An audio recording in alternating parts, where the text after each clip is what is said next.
Chapter 45. Kaka Saheb's doubt and Anandrao's vision, wooden plank, Baba's bedstead, and not Bhagat's. Preliminary. We have described in the last three chapters Baba's passing away.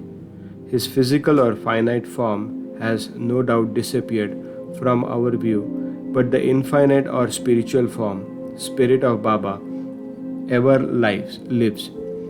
The Leelas which occurred during his lifetime has been dwelt upon at great length, but up till now.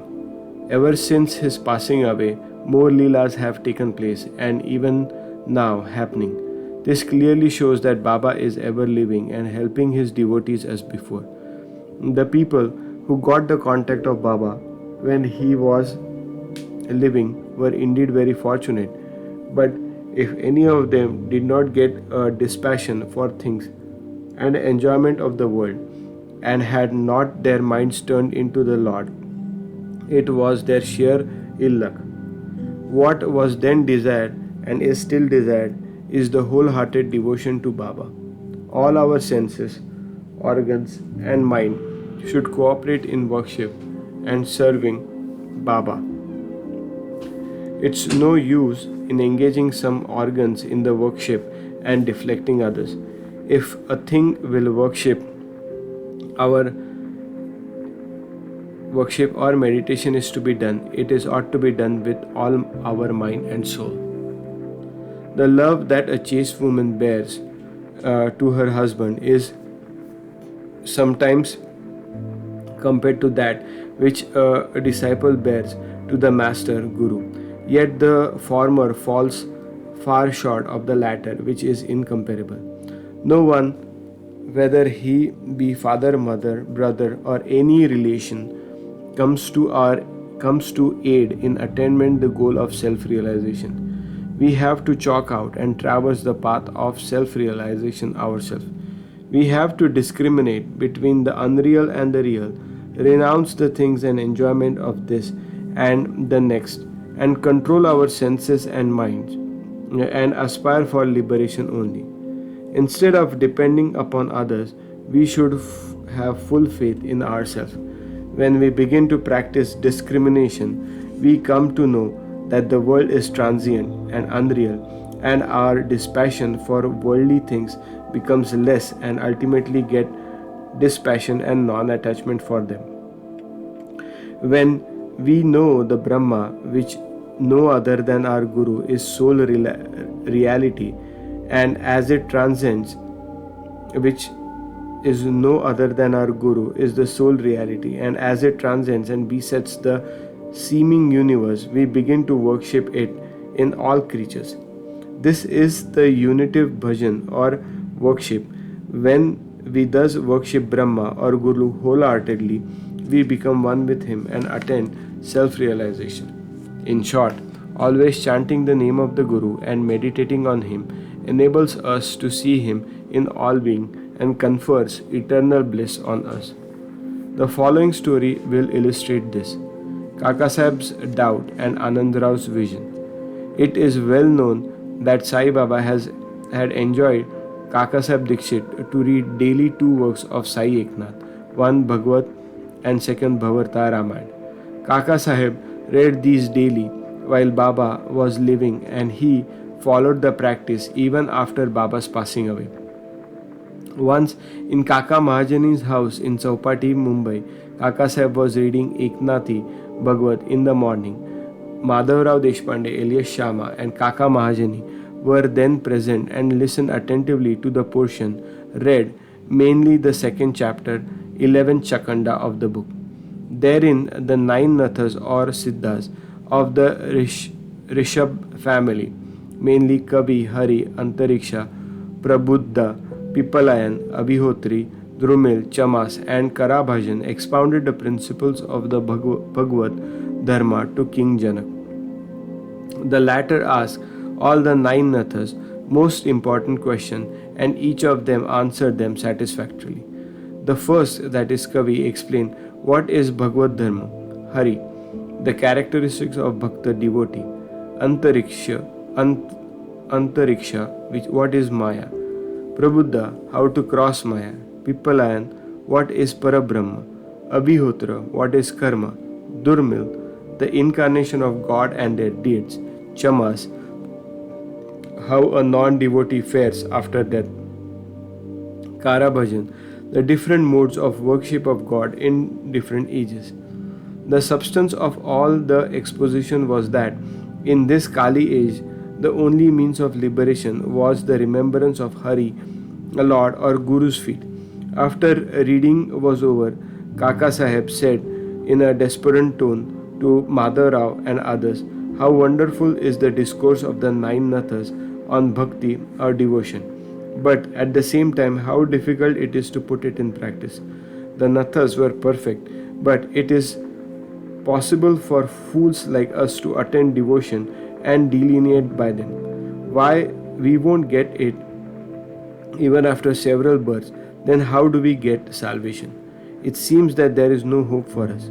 Madhavrao did not like this pessimistic attitude of Kaka Saheb. He said, it's a pity that one who by his good luck got such jewel Guru as Baba should cry out so despairingly if he has unwavering faith in Baba. Why should he feel restless?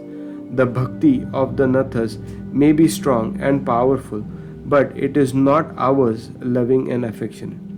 And has not Baba told us authoritatively that remembering and chanting Hari's and Guru's name confers salvation? Then what is the cause of fear and anxiety? Kaka Saheb was not satisfied with Madhavrao's explanation. He continued to be anxious and restless with the whole day, thinking and brooding over how to get powerful bhakti of the nathas. Next morning, the following miracle took place. One gentleman named Anandrao Pakhade came there in search of Madhavrao. The reading of the Bhagavat was then going on. Mr. Pakhade sat near Madhavrao and was whispering something to him. He was mentioning in low tone his dream vision, and as there was some interruption in reading of this whispering, Kaka Saheb stopped the reading and asked Madhavrao what was the matter. The latter said, yesterday you expressed your doubt. Now here is the explanation of it. Here Mr. Pakhade's vision explaining the characteristics of devotion and showing that the devotion in the form of bowing down to or worshipping of Guru's feet is sufficient. All were anxious to hear the vision, especially Kaka Saheb. At the suggestion, Mr. Pakhade began to relate the vision as follows. I was standing in deep sea, in waist deep water. Then I saw Sai Baba all of a sudden. He was sitting on a beautiful throne studded with diamonds and his feet submerged in water. I was most pleased and satisfied with the form of Baba. The vision was so realistic that I never thought that it was a dream. Curious enough, Madhavrao was also standing there.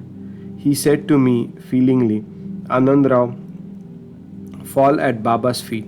I rejoined, I also wish to do so, but his feet are in water. How can I place my head on them? I am helpless. Hearing this, he said to Baba, O Deva, take out your feet which are under water. Then Baba immediately took out his feet. I caught them without delay and bowed down to them. On seeing this, Baba blessed me, saying, go now, you will attain your welfare. There is no cause or fear and anxiety. He also added, give a silk bordered dhotar to my Shama, you will benefit thereby. In compliance with Baba's order, Mr. Pakhade had brought the dhotar and requested Kaka Saheb to hand it to Madhavrao, but the latter refused to accept it, saying that unless Baba gave a hint or suggestion for acceptance, he would not accept it. Then after some discussion, Kaka Saheb decided to cast lot. It was the practice of Kaka Saheb to cast lot in all the significant matters, and to abide by the decision was given in the picked up cheat. In this particular case, Two chits, on one of which was written to accept and the other to reject, were placed at the feet of Baba, and a child was asked to pick one of them. The accept chit was picked up and the dhotar was accepted by Madara. In this way, Anandrao and Madara were satisfied and Kaka Saheb's difficulty was solved.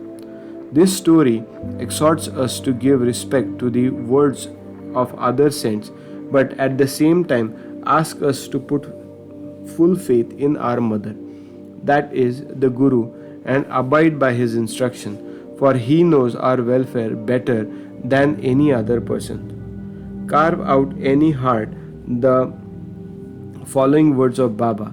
There are innumerable saints in this world, but our Father, Guru, is the Father, real Guru. Others might say good things, but we should never forget our Guru's words. In short, love our Guru wholeheartedly, surrender to him completely, and prostrate yourself before him reverentially, and then you will see that there is no sea of mundane existence before you to cross, as there is no darkness for the sun. Wooden plank, Baba's bedstead, and not Bhagat's. In these earlier days, Baba slept on a wooden plank, 4 arms in length, and only a span in breadth, with Panti's earthen lamps burning at its 4 corners. Later on, he broke the planks into pieces and threw it away. Mainly chapter 10. Once, Baba was describing the greatness or importance of this plank to Kaka Saheb. On hearing this, the latter said to Baba, "If you still love the wooden plank, I will again suspend or hang up one in the masjid for you to sleep at ease." Baba replied, "I won't like to sleep leaving Marsapati down on the ground." Then Kaka Saheb said, "I will provide another plank for Marsapati too." Baba said, "How can he sleep on the plank? It is not easy to sleep on the plank. He who has good qualities in him only can do so. He who can sleep with his eyes wide open can affect that. While I go to sleep, I often ask Marsapati to sit by my side, place his hand on my heart, and watch the chanting of the Lord's name there. And if he finds me sleepy, wake me up. He can't do this. He himself gets drowsy and begins to nod his head.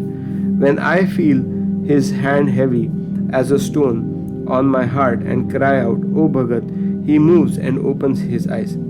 How can he who can't sit and sleep well on the ground and whose asanas postures is not steady and who is slave to sleep can sleep high up on the plank?"